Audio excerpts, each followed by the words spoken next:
Estamos en Hechos capítulo 17 y vamos a hablar de Pablo allí en Atenas. ¿Alguien sabe algo de Atenas? ¿Algo? ¿Has estado allí alguna vez? ¿Ya? ¿Ya? Todavía está ahí. Pero en el primer siglo era un sitio importante. Y dicen los conocidos, solamente de paso, la escultura, la literatura y el oratorio de Atenas durante los siglos IV y V, y antes de esto también, nunca han sido superados. Nunca. En la disciplina de la filosofía, también Atenas ocupó el primer lugar, siendo ciudad nativo de Sócrates y Platón, ok. Alguien aquí no ha puesto tilde. Y el hogar adoptado por Aristóteles, Epicureo, etcétera, etcétera. Y también el fundador de estoicismo. Entonces, todo allí. Entonces, era un sitio culturalmente, yo diría como Nueva York, o algo así, si has estado allí. ¿Qué es la palabra que Miguel ha usado de trending, sí, todo esto, ok. Y también el sitio más corrupto del planeta, Nueva York, ok, igual a Atenas.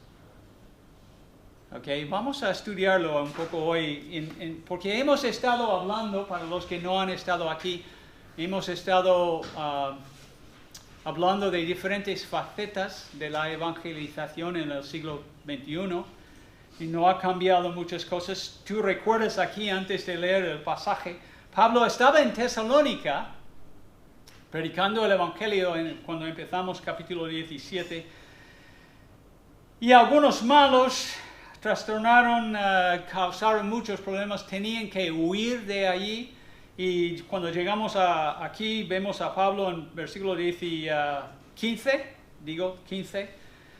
los hermanos se habían encargado de conducir a Pablo y le llevaron a Atenas, y habiendo recibido orden para Silas y Timoteo de que viniesen a Pablo, o a él, lo más pronto que pudiesen, salieron. Dejaban Pablo allí solitos, ¿ok?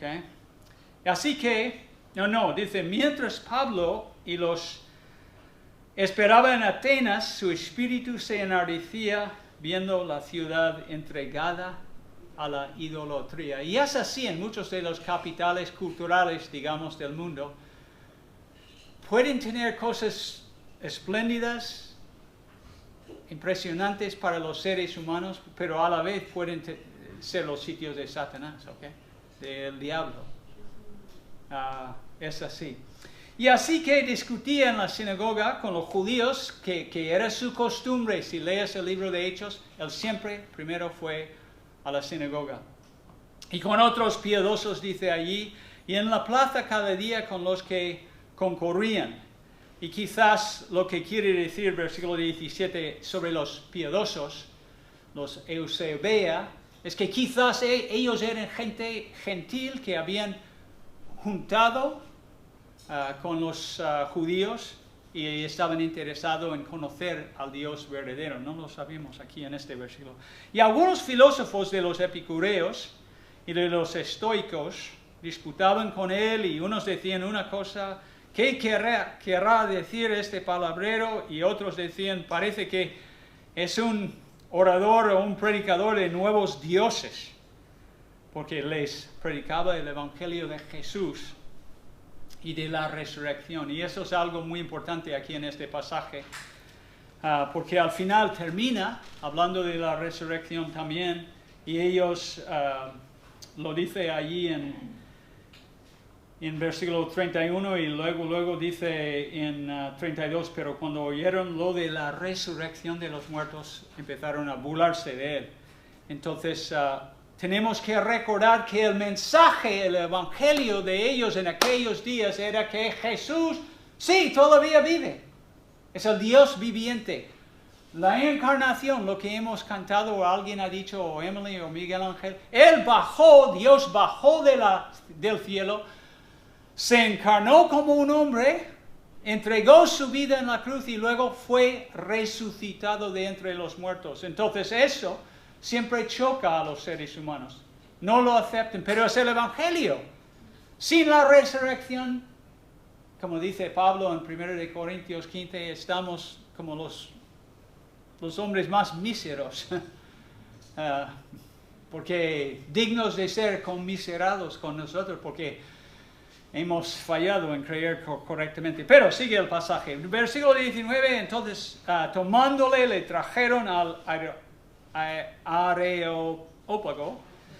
Muy difícil para mí, demasiado vocales juntos. Y diciendo esto, ¿podremos saber qué es esta nueva enseñanza de que hablas? Pues traes a nuestros oídos cosas extrañas, cosas raras, ¿okay?, que ellos no habían escuchado. Queremos pues saber qué quiere decir esto, porque todos los atenienses y los extranjeros residentes allí en ninguna otra cosa se interesaban sino en decir o en oír algo nuevo. Y esto yo diría es una señal de una sociedad, de una cultura en estado de degeneración. Siempre quieren escuchar algo nuevo. En otras palabras, es decir, rechazan la historia. ¿Okay? El revisionismo histórico no es intelectualmente honesto. Y muchas veces es como una tapadura para todo lo cutre, digo yo. No sé exactamente lo que estaba pasando en Atenas, pero siempre la gente que quiere desvincularse de sus raíces,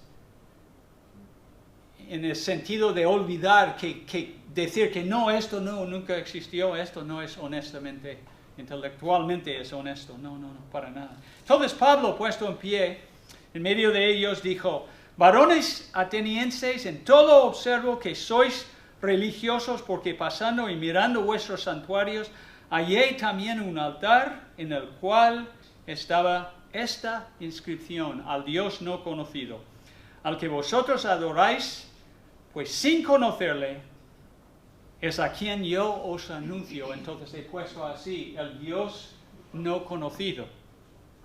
El Dios que hizo el mundo y todas las... Y presta mucha atención, Jorge y Chris y otros. ¿Qué dice a ellos? Tiene una oportunidad de hablar con estos intelectuales. ¿Qué dice Pablo? Primera cosa es creador. Okay, tú lo ves allí. El Dios que hizo el mundo y todas las cosas que hay en él, siendo el Señor del cielo y de la tierra y no habita en templos. No está hablando del amor de Dios, hermanos, cuando nos acercamos a la gente hoy en día que no creen en Dios. No hay de verdad, no hay muchos ateos, habrá alguno, pero la mayoría son agnósticos o ignorantes. Digamos, agnóstico es ignorante, agnosis, no tienen idea. Por eso están un poco, no lo sé, explícame, Carlos, tú. ¿Ok? Y lo que necesitan saber es quién es el Dios verdadero. Y nosotros que hemos sido salvos por la gracia, nuestro trabajo es explicarlos, enseñarles. ¿Ok? Y sigue el pasaje y hemos leído mucho de ello, no voy a seguir. Pero cuando llegamos a versículo 30, vemos algo de la misericordia de Dios. Pero Dios, habiendo pasado por alto los tiempos de esta ignorancia, y tú puedes leer entre líneas allí, gracia, misericordia, magnanimidad, la paciencia de Dios. Ahora manda, ahora ha cambiado de acta. Ahora manda a todos los hombres en todo lugar que se arrepientan, por cuanto ha establecido un día en el cual juzgará al mundo con justicia por aquel varón quien designó, dando fe a todos con haberle levantado de los muertos. Pero cuando oyeron lo de la resurrección de los muertos, unos se burlaban y otros decían: ya te oiremos acerca de esto otra vez. Y así Pablo salió de en medio de ellos. Entonces, cuando hablamos... perdona. gran parte, cuando hablamos de la evangelización, una gran parte de nuestro trabajo hoy en día, creo yo, es educar a la gente, es informarles acerca de la naturaleza verdadera de Dios. ¿Quién es Dios? No quién desean ellos. Muchos de ellos saben, oh ya, yo conozco a Dios también, Ricardo. Ni tienen ni idea, no han leído la Biblia. Nosotros creemos que si no, no puedo levantar mi Biblia, pero aquí está levantada. Si no leemos la Biblia, no sabemos quién es el Dios verdadero, porque la Biblia es la palabra de Dios revelada, revelación, algo que no entendimos, no tuvimos oportunidad de entender, si no fuese por la palabra de Dios, inscrita. Entonces, es ayudarles a comprender quién es Dios. Y como he escrito aquí, a la vez intentamos corregir sus ideas erróneas, como Pablo está haciendo aquí. Y esto, la razón que he elegido esto es porque creo que en nuestra cultura de hoy en día, hay millares de personas que piensan que conocen a Dios de alguna manera, pero ni tienen ni idea. No conocen al Dios verdadero. Entonces, antes de empezar a hablar de otras cosas, tienes que escucharles y tienes que enseñarles sobre quién es Dios, su naturaleza verdadera. ¿Okay? Los habitantes de Atenas, hemos hablado de esto, es fácil entenderlo. Como dice allí en versículo 16, estaban entregados a la idolatría. Y para cualquier creyente que entiende de eso, esto nos molesta mucho. Y también hablaban de muchas ideas. ¿Por qué? Porque sabemos nosotros que detrás, y en el próximo voy a mostrarlo, es que adorando a Satanás y a los demonios, ¿ok? Tenemos cultura alto, humanismo renaciente o lo que sea. Y tenemos al lado Satanás metido hasta aquí en la sociedad. Y eso sí fastidiaba a Pablo bastante. El texto dice que su espíritu se enardecía. ¿Por qué? Porque los gentiles sacrifican lo que sacrifican, los sacrifican a los demonios y no a Dios. Y no vamos a parar hoy. Hace 5 años lo hice, pero en Deuteronomio, en muchos textos del Antiguo Testamento, lo que la Biblia enseña es que detrás de las estatuas, los ídolos físicos, hechos de oro o barro, de madera, todo esto. ¿Cómo se hacen? ¿Qué es esto? No. No es cemento. Yeso. Hoy en día lo hacen de yeso porque es fácil. Pero digo, lo que quiero decir es que están realmente adorando algo falso. Y los demonios son muy aptos en captar la atención de la gente. ¿Okay? Por eso vemos en nuestro propio país a veces gente pasan la Virgen de no sé qué. Y gente gente muy buena gente, humanamente hablando, llorando, cayendo de rodillas. ¿Por qué? Porque hay más allí, hay más poder allí que simplemente una estatua y mucha gente. No, hay poderes espirituales. Y eso le molestaba mucho a Pablo, enardecía su corazón allí. Uno de nuestros objetivos como testigos del Señor y su verdad es identificar entradas o puentes, digamos, a la cultura, a la sociedad, a entender mejor qué les hace, su cosmovisión, entenderles. Aquí vemos un buen ejemplo de ello. Pablo observaba la religiosidad de los atenienses y luego él dice, voy a dar un discurso, voy a hablar sobre esta estatua que he visto al Dios no conocido, ¿ok? Y no es difícil de entender. Tenemos que ser mejores, todos nosotros, mejores estudiantes de nuestra cultura. Algunos de vosotros observan mucho mejor que yo. Y eso es bueno. Pero tenemos que pensar en el Evangelio, llevar el Evangelio a la gente. Tenemos que mirar A veces estaba hablando con Carlos acerca de esto y él, yo rechazo un poco algunos de sus ideas, pero tiene razón en algo que me dijo sobre predicar en la calle a la gente, ¿ok? Porque él conoce mejor su cultura que yo. Entonces tenemos que estar despiertos en ese sentido. Hay que tener mucha paciencia, aguante, como Pablo aquí, tú lo ves en versículo 18, le llaman palabrero. Este que recoge semillas en el suelo, no sé en Perú, José, lo que habrían llamado a este señor en aquel momento, pero no, palabrero no es, qué buen hombre, estamos muy felices que has venido. No, para nada. Y luego en versículo 19 dice, podremos saber qué es esto que quieres decirnos. ¿Ok? Yo como extranjero aquí tantas veces, yo recuerdo en el principio, todavía me ocurre de vez en cuando, que la gente me mira y dicen, ¿qué es lo que tú quieres decir? ¿Ok? Especialmente en el segundo año. ¡Wow! Difícil. Debemos entender muy bien la sana doctrina.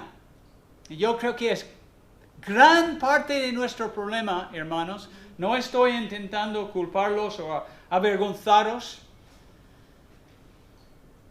Pero no creemos lo que acabamos de cantar aquí. Yo creo, a veces es bueno cuando estás cantando. ¿De verdad creo que Cristo viene otra vez? ¿Yo? Sí, deberíamos, porque esto es nuestra esperanza, es la esperanza bienaventurada, ¿okay? Decía Santiago y muchas otras cosas. Creemos que Dios es tres personas, creemos que Dios se encarnó como un hombre, creemos que el Espíritu de Dios vive en nosotros, etcétera, etcétera, etcétera. Gran parte de la razón que nadie abre la boca y habla a la gente es porque no lo creemos. O creemos de manera muy indecisa, digamos. En relación con comunicar nuestra fe a los inconversos, creo que nuestro problema mayor se centra en quizás 4 faltas, 4 Cs. Primero es coraje. La Biblia está llena de frases donde dice que tenemos que tener más coraje. Segundo de Timoteo, Pablo está al punto de morir y él dice esto a Timoteo. Primero le exhorta a Timoteo a avivar el fuego del don de Dios por la imposición de las manos de Pablo y de otros ancianos allí en su pueblo, porque no nos ha dado Dios espíritu de cobardía, sino de poder, de amor y de dominio propio. Y tenemos que recordar eso, es que tenemos que pedir al Señor que nos da valentía, ¿ok? He puesto ahí. Y conocimiento, la otra cosa es conocimiento. Si no lees la Biblia, si no sabes algo sobre la naturaleza de Dios, sobre el plan de Dios, sobre el desarrollo del plan de redención de Dios, no vas a decir mucho a nadie. Porque no entiendes realmente el propósito de Dios y lo que está haciendo. Y luego costumbre, no lo practicamos. Pocas veces lo hacemos. Hablando de pescar, del pescado, ¿quién pesca quién es bueno en eso? ¿Quién pesca a los peces? Jorge dice que él. ¿Cuántas veces al año vas a pescar? Ya no, en Tenerife iba... Ok. Lo que quiero decir es, el que pesca mucho sabe cómo pescar. Yo tengo un cuñado, Jim se llama, ok, Jaime para vosotros. Jim, con el salmón, con el steelhead, allí en el río, allí en Canadá o en el estado de Washington o Oregón, habrá 20 otros pescadores alrededor de él pescando también, gente muy seria, ¿ok? Y ninguno pesca nada, menos Jim. Es porque practica mucho. Y presta atención al asunto. Buen pescador, caza también. Y invierte mucho dinero en eso. Okay. La cuarta será quizás corrupción. Corrupción no he puesto aquí, pero recuerda, leí cita de una entrevista con Erwin Lutzer hace tiempo, pero él dice, Un estudio, ellos dicen, vamos a utilizar las oportunidades que todavía tenemos para evangelizar a los demás. Un estudio, dice él, descubrió que la razón principal que los cristianos no evangelizan es debido al pecado en sus vidas. Pecado no conquistado. No negar a Ricardo. No, Ricardo. Busca al Señor. No a mí mismo. Toma la cruz. Muero a mí mismo y sigo a Jesucristo. La gente, muchos creyentes, algunos creyentes, no han aprendido a hacerlo. Su pecado les convence o les avergüenza y su conciencia les recrimina diciendo, ¿qué vas a hacer tú? Decir tú a la gente. Si eso no funciona en tu vida, ¿por qué vas a decirlo a otros? Y él pregunta aquí, Erwin Lutzer, ¿cómo puedes recomendar a Jesús como el Salvador, como la solución de tu vida, a otra persona cuando Él no te ha liberado a ti de tus propios pecados? Sí, eres salvo, pero la dominión del pecado sigue en tu vida. Entonces tenemos que ser honestos y quizás debemos tener corrupción ahí también, pero... Seguimos. Motivos por evangelizar, hermanos. Hay muchos en la Biblia. Fuimos mandados por Dios. Ahí ¿quién no sabe aquí? Mateo 28, 18 al 20. Toda la autoridad ha sido dado a mí desde el cielo, ¿no? Sobre todo, Jesús decía eso. Por eso, id y haced discípulos, como dice aquí. Toda potestad me es dada en el cielo y en la tierra, por tanto, id y haced discípulos a todas las naciones, bautizándoles en el nombre del Padre y del Hijo. Hemos sido mandados, porque yo no tomo esto solamente en plan, esto es los 12, y los demás a Valencia, a la playa. No, para nada, ¿ok? Hemos sido enviados en Juan 17, en la oración del Señor. Él dice que como el Padre me ha enviado a mí, yo envío a ellos. Yo no quiero que ellos estén fuera de esto, que Dios Padre, que lo quites, lo lleves fuera. No, déjales aquí para que lleven el Evangelio a los demás. Hechos 1:8, pero cuando venga el Espíritu sobre vosotros, tendréis poder para testificar a los demás. Encomendados, hace 2 semanas hemos visto este pasaje en 2 de Corintios 5, donde dice que hemos sido encargados con el ministerio de la reconciliación. Diciendo a la gente, Dios quiere estar reconciliado contigo, es nuestro trabajo. Entonces todos mandados, enviados, empoderados, y está en la RAI, yo lo he buscado. Encomendados y al final incorporados. La RAI es la diccionario de Real Académica Española o algo así. Muy importante, muy importante. En 1 de Pedro capítulo 2, uno de mis pasajes favoritos dice esto. Hemos sido incorporados en el pueblo. Antes no éramos cristianos, no conocíamos a Dios. Quizás yo he venido de una familia cristiana de Idaho, pero yo no conocía a Dios. Yo estaba perdido.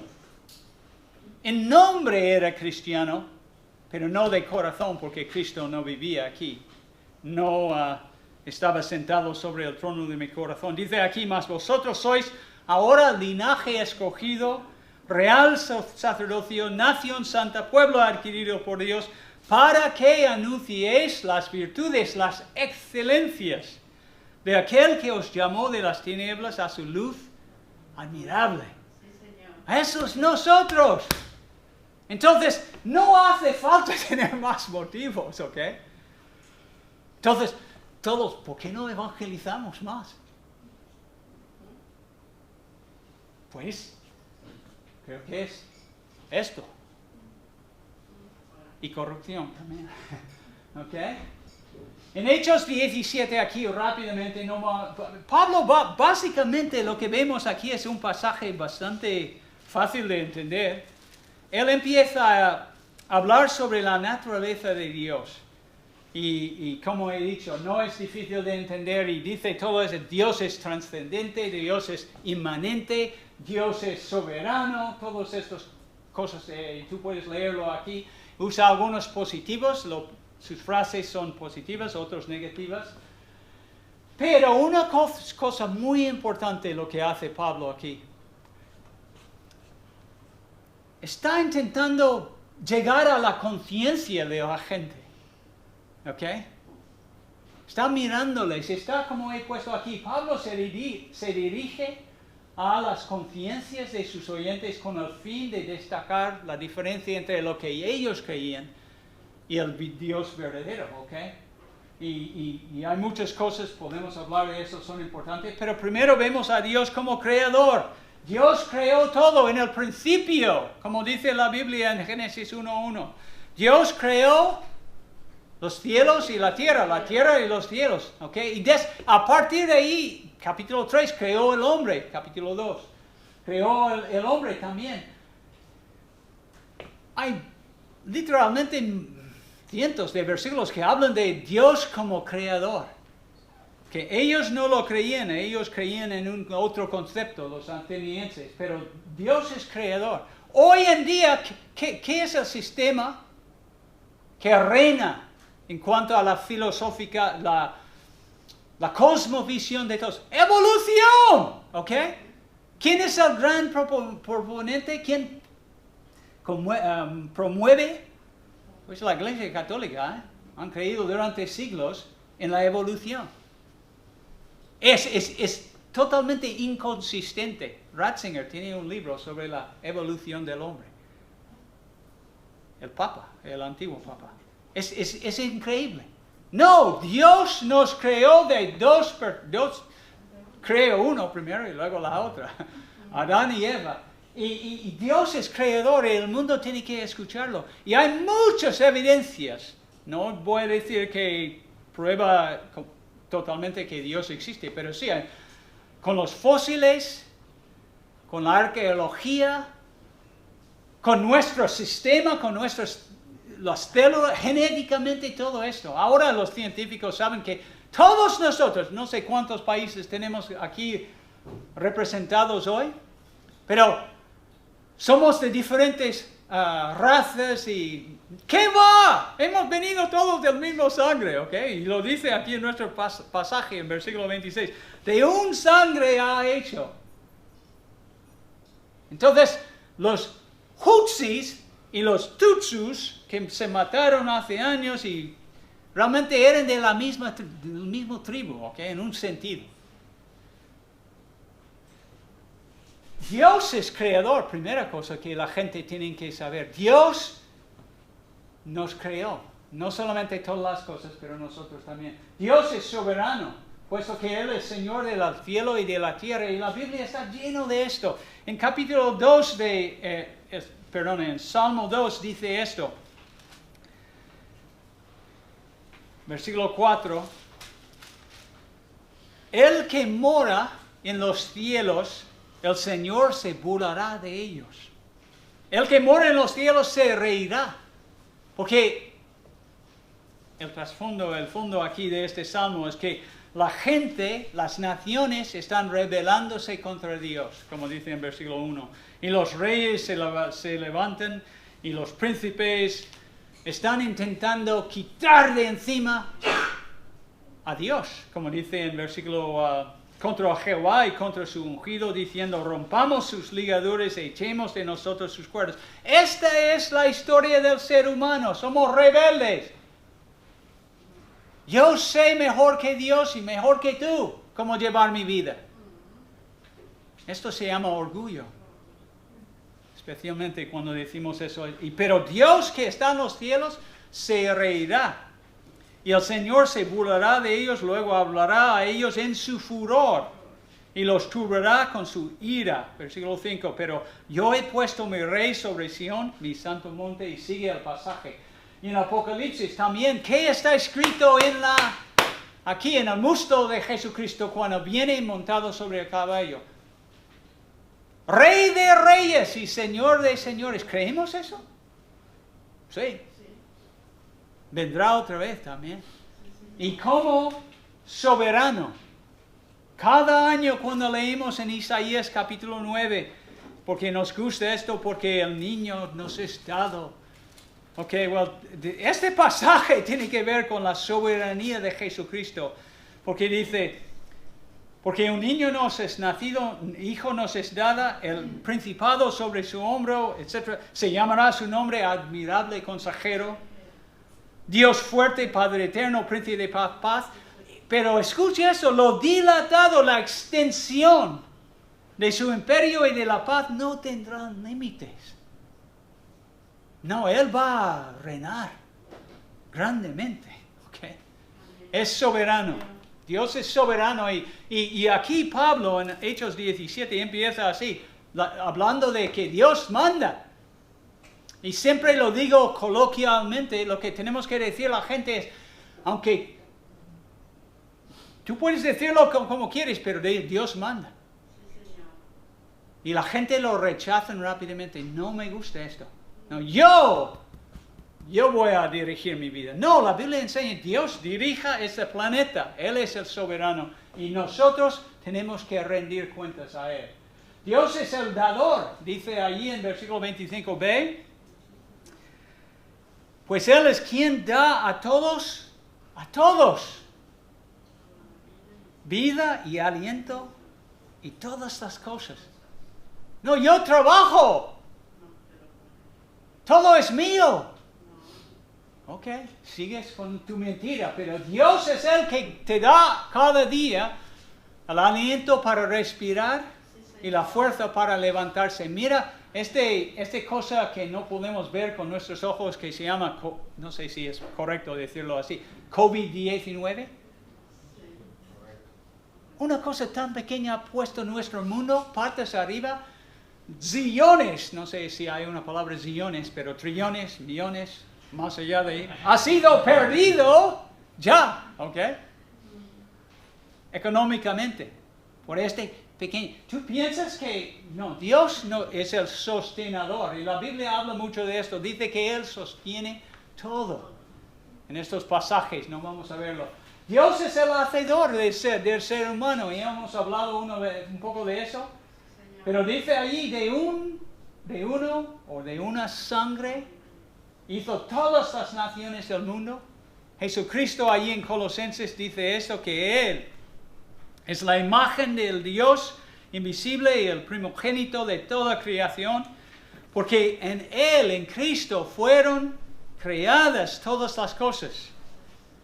Y las que hay en los cielos y las que hay en la tierra, visibles y invisibles, sean tronos o de dominios, sean principados, sean potestades, todo fue creado por medio de Cristo y para Él. Entonces, cuando vemos este bebé en el establo, Él es Dios encarnado.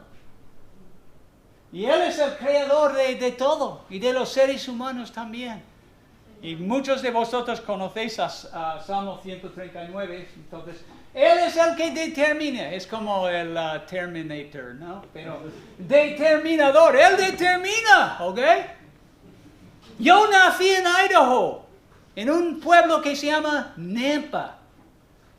¿Y qué más? ¿Qué importa? Okay, pero, y tú también, pues Dios era su plan. Él te vi antes de nacer en el vientre de tu madre y te amó. Era su voluntad que Antonia es de Guinea, ¿ok? Un sitio mucho más difícil que mi, pero sí, Él ama a ella y todos nosotros. Él determina para que habitaran sobre la faz de la tierra, habiendo determinado sus tiempos señalados y los límites de sus habitaciones, ¿ok? Dios manda. Y lo que el mundo necesita escuchar eso. Muchos antes de escuchar el Evangelio. No puedes esperar que alguien va a entender algo sobre Cristo si no entienden quién es Dios. ¿Ok? Dios es intencional. Hizo todo esto para que los hombres buscasen a Dios. Si de alguna manera, como dice, palpando como ciegos, como nuestro pasaje que Miguel leyó en 2 de Corintios 4:4, palpándole a alguien, ¿ok? Y la Biblia habla mucho de esto. Ahora negativo, Dios es trascendente, dice, no mora en templos hechos por manos de los... Estoy muy cómodo aquí en este localito. Esto no es lo importante, vosotros sois importante. Vosotros sois hijos de Dios, el Espíritu de Dios, Jesucristo, vive en vosotros. Dios no mora, como Él dice aquí, no mora en templos hechos por los seres humanos. Y hay muchos pasajes que hablan de esto. Salomón lo dijo en 1 de Reyes 8:27. Y luego en Hechos 7:49 lo mismo. Es una cita, es una recopilación del mismo cosa donde dice Esteban, el cielo es mi trono y la tierra el estrado de mis pies. ¿Qué casa me edificarás vosotros? Dice el Señor. ¿O cuál es el lugar de mi reposo aquí en la tierra? No hace falta. Dios que está sentado sobre el arco de nuestro planeta, muy allá. Él ve todo. Dios es independiente, ni es servido por manos humanas. ¡No! Es nuestro privilegio estar aquí hoy, mis hermanos. Dios no necesita nada de nosotros, ni nuestro dinero, ni nada. Él, por su gracia, nos ama y quiere que nosotros lleguemos a entender quién es y abrazar a su Hijo, correr hacia Él y creer en Él para que tengamos vida eterna. La Biblia habla de eso y otras cosas inmanentes. Dios no está lejos, Dios está cerca. Dios es incomprensible, como dice ahí. No debemos pensar que la naturaleza divina sea semejante, que es algo que podemos formar, plasmar con una figurín o un estampito o algo así. No. De hecho, estamos mandados en la Biblia no hacerlo. Es el segundo mandamiento. Y podemos decir mucho más cosas. Pablo termina aquí en Hechos 17 hablando del arrepentimiento. Y tú lo ves allí en versículo 30. Dios en su misericordia, habiendo pasado por alto los tiempos de esta ignorancia, de esta equivocación, de todos vuestros errores, ahora mando a todos los hombres en todo lugar que se arrepienten. Y la palabra arrepentirse es cambiar de mente primero. Y luego epistrefo es cambiar de dirección, rumbo. Dos verbos diferentes, pero la misma idea, arrepentimiento. Y la persona que cambia por la gracia de Dios, es una obra que el Espíritu Santo hace en nuestro corazón, va a cambiar de dirección también. No va a seguir viviendo en sus pecados. Y luego, obviamente, Él lo dice aquí, es curioso, Él lo dice. Simplemente introduzco a Cristo aquí. ¿Cómo introduce a Cristo en versículo 31? ¿Como el misericordioso Salvador del mundo? No, como el juez. Como el juez del mundo, el que va a juzgarnos, ¿ok? Es una sorpresa para mí. En otros sitios, Él habla del Evangelio de la gracia de Dios y todo, pero aquí presenta a Cristo como el juez venidero. Yo llegué en 1977, 1977, for those of you who speak English. Y gran parte del día que yo llegué a conocer al Señor era por el miedo de ir al infierno. Yo desperté aquel día, José, ni pensando en el infierno ni en nada más. Era cosa de Dios y leer su palabra. Pablo llama a ellos, y si nosotros somos testigos fieles, tenemos que llamar a la gente a las mismas cosas, arrepentirse, después de explicarles sobre la naturaleza de Dios, arrepentirse y poner su fe en Cristo. Como en todos los lugares, algunos de ellos se burlaron de él, burlaron del Evangelio de Pablo y de su manera de hablar, quién sabe qué. Pero otros expresaron un interés en oírle otra vez, y esto es la gracia de Dios. El Evangelio es el instrumento de la gracia de Dios, es el mensaje más importante en todas partes del mundo.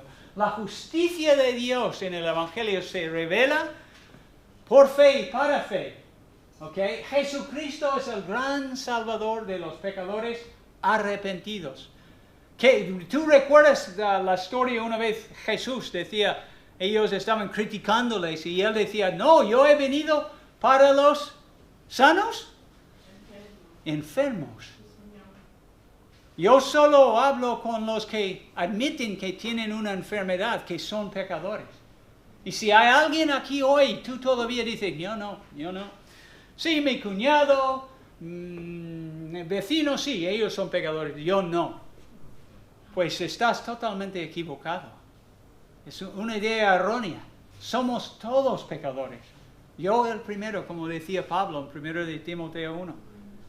Por eso tenemos que arrepentirnos y poner nuestra fe en Cristo.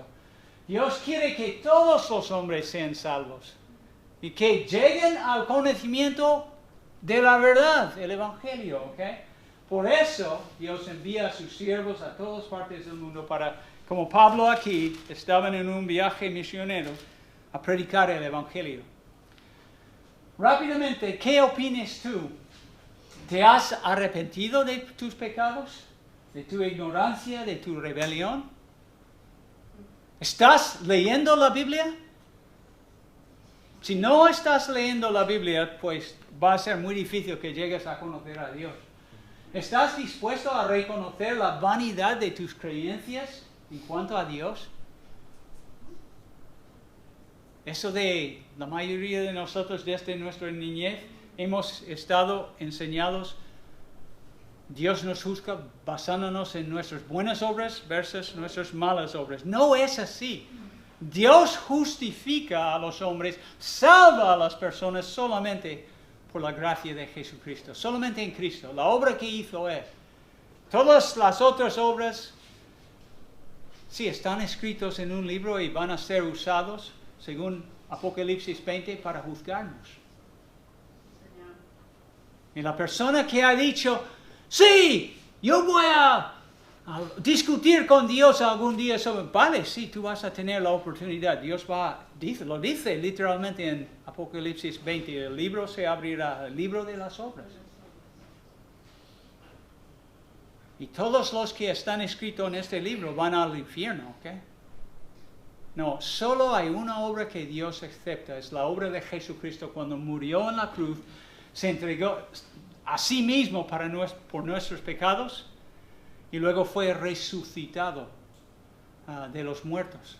Esta es la obra que Dios acepta para nosotros y nos regala realmente algo que costó Cristo mucho. Dios nos regala su justicia, su perfección. Es la resurrección de Jesús de Nazaret la confirmación definitiva de su deidad, debería ser. ¿Es Cristo el único camino de Dios? Vivimos en un país y todo el mundo piensa que hay muchos caminos al cielo. No, la Biblia enseña que solo hay un camino. Yo soy el camino y la verdad.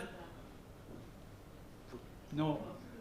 Y la vida. Nadie viene al Padre sino por mí. Tengo el orden al revés, pero tú entiendes. Entrega tu corazón, tu mente y todo tu ser hoy a Jesucristo. Esto es lo que nosotros... No tenemos más tiempo. Jesús simplemente ha dicho esto. Todo que el Padre me da, vendrá a mí. Y al que me viene, no le echo fuera. ¿Ok?